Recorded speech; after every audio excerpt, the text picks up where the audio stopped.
Very recently, we discussed the major players of the educational film world here on the archive, and as I was making that episode, it dawned on me that I've never really tackled the very thing that made one of these filmmakers famous.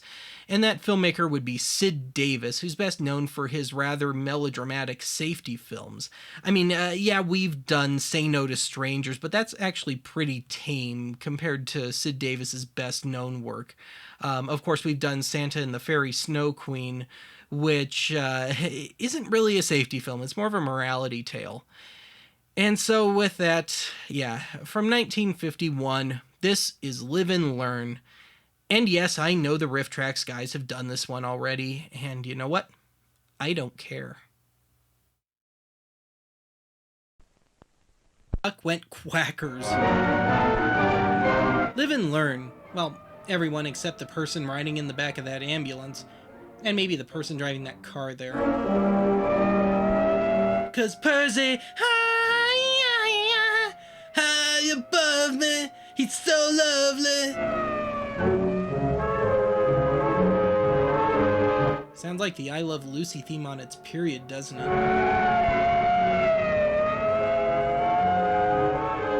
Yes, we'll never forget Dr. Harry F. Dietrich's, some would argue unhinged, enthusiasm toward traumatizing children for life via grisly safety films. Children come and go in this hospital every day. Usually without being admitted or discharged. The honor system, you know. It happened to kids because they did first and thought last. Like Congress. In an ambulance like the one here. And here are some facts not very many people know. Mammy. Killed or killed by accidents in their home or neighborhood than all the diseases like polio, TB, and heart trouble put together. Tell that to your mom and dad tonight. To which they'll respond, "The hell you learning about tuberculosis for? You're in kindergarten." You should know how to swim. Uh-oh. That girl wants to have some fun. Dirty fun, judging by her body language. And to jump on Johnny when he comes up from his dive. Yep, that's what she told him to do, all right. Man, 8 years old and already whipped. Worked out just like she planned.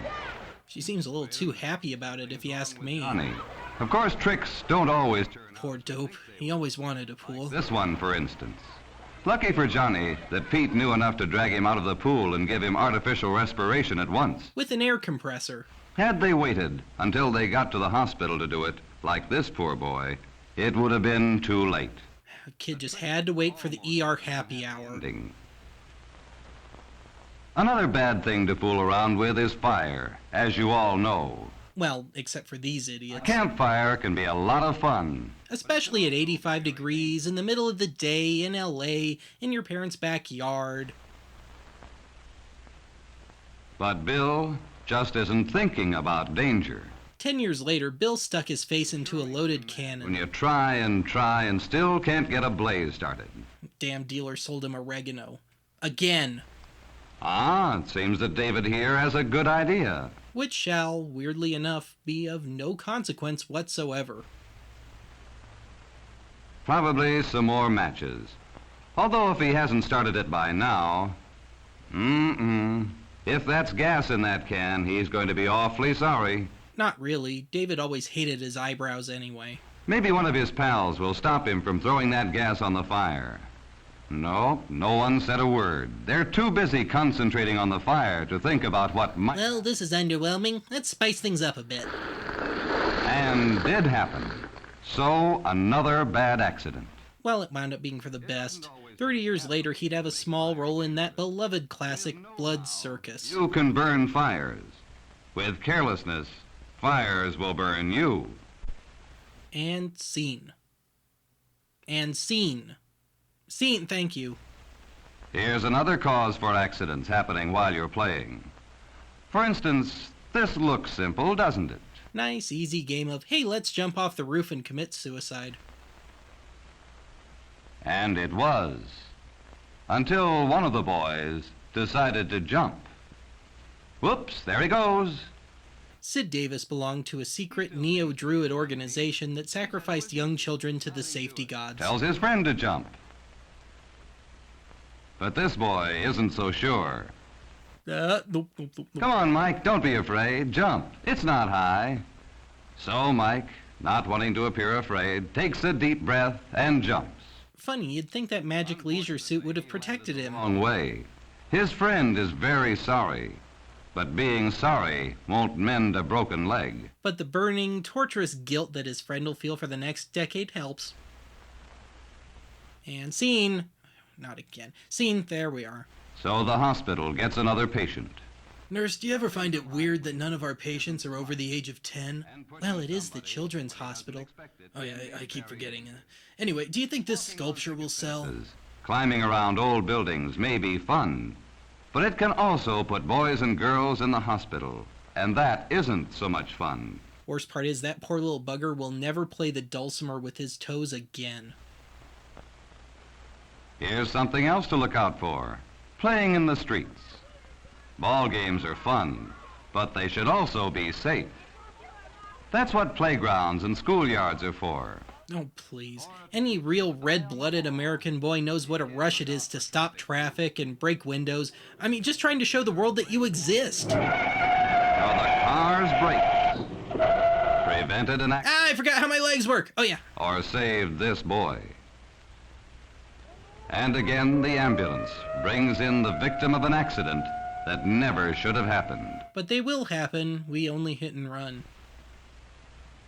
Bob and Ed went canoeing at the lake one afternoon. Well, not so much a lake as the sewage treatment plant. It was a lovely day, peaceful and quiet, perfect for boating. For boating? I think we've had enough foreboding for today, thank you very much. Oh, great. Movie! Movie! Movie! Movie! Too quiet for Ed, I guess, 'cause all of a sudden, he shouted to Bob to look at something on the shore. Hey, Bob, look at something on the shore. Okay. Something no one should ever do. Stand up in a canoe. Man, Dr. Seuss's books got really dark towards the end, didn't they? And scare poor Bob. But once again, what started out as an innocent joke ended up in something more serious. Well, no biggie. I mean, Bob reemerged as the Toxic Avenger. Ed remembered what he'd learned in the Boy Scouts. Psychopath. Bob a safety seat in time to prevent a drowning. Ed loves to play God. Guns cause some of the worst accidents and the most tragic. Blindness. Remember, kids, the absolute worst a gun can do is cause blindness. Temporary blindness at that. Possible killer and crippler in their hands. He's a good shot. Oh, great. My eye fell out of its socket again. It's very easy to put out an eye with a BB gun, or with pieces of flying glass, as happened in this case. Don't worry about it. We'll put some makeup on the other eye and balance out the look. As a result, little Ray became homeless and wound up roaming the streets of Escondido wearing overly heavy clothing for the rest of his life. I think the doctor missed when he placed that eye patch. Just getting a half look at the world. Just like a real ideologue. To use a gun safely. Now take the case of this young lady, cutting out paper dolls in the safety of her own home. Fun fact, that's Sid Davis's daughter. Doesn't seem possible an accident could happen here, does it? When she heard her father at the door, she got excited. Another day older and deeper and Every night. She jumped to her feet. Daddy's home. This time it was different. She tripped and fell on the scissors. Sid Davis even hates his own daughter. Patch-up job to do. It's always... Well, here's the partial female nudity I've been promising you for the last 2 years. Happy now? It's also dangerous to climb on anything while holding scissors. If you fell, you could cut yourself or poke out an eye. Of course, it helps if your home is carpeted with 3-penny nails. Oh, great. Here we go again. Scene! Scene! Thank you.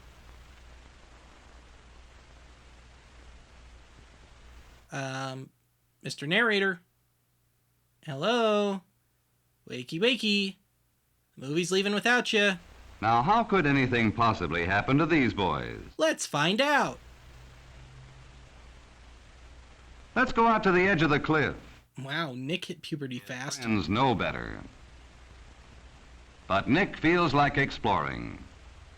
He doesn't stop to think that the fence was put up for a reason. I am the Lizard King, I tell you. I can fly! I can fly! Ow! Ow! Ow! Ow! Ow!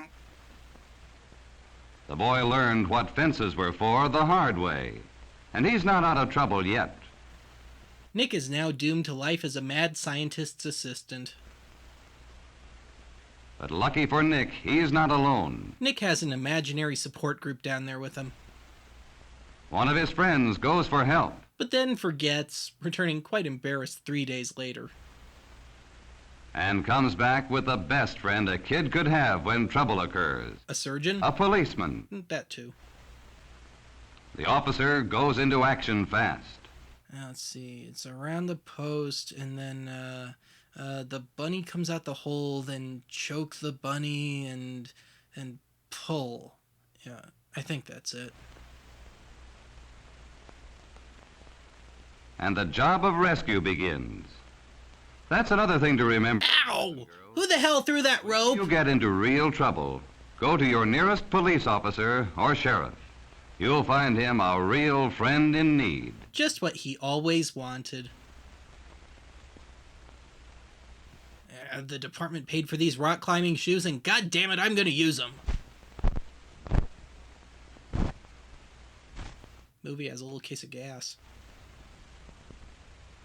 See how the officer questions Nick. Where were you on the night of February 11th? Whatever. I'm taking you downtown. Hey, did somebody call an ambulance? Hey, officer, I'm right here. I can take him. He's learned his lesson and was lucky not to have been hurt more than he was. Especially given all the blunt force trauma he took falling down the cliff. You youngsters can save yourselves a lot of pain if you just stop and think. Listen to the advice of your parents and teachers. A hospital bed isn't anywhere near as nice. Okay, now he's just spitting out random slogans. A bone that is broken in too many places may keep you from ever playing ball again. Or ballin' again, if you're gangsta. Figures don't mean much to you, but listen. Try to understand, because it's your life I'm talking about. Yes, you, specifically, whoever the hell you are. Every year. More than 50,000 of them are permanently crippled every year. More than 1,500,000 children are seriously injured every year. And all of these accidents happen in your own home, your own neighborhood. Your own town, your own county, your own state, your own country, your own planet. Why don't you stay out of it? Live and learn, because you are the America of tomorrow. The clumsy, hopeless, helpless America of tomorrow. Oh God, we really are doomed. Sid Davis would like to remind you that he loves his wallpaper and hates your child. See you next time on The Archive.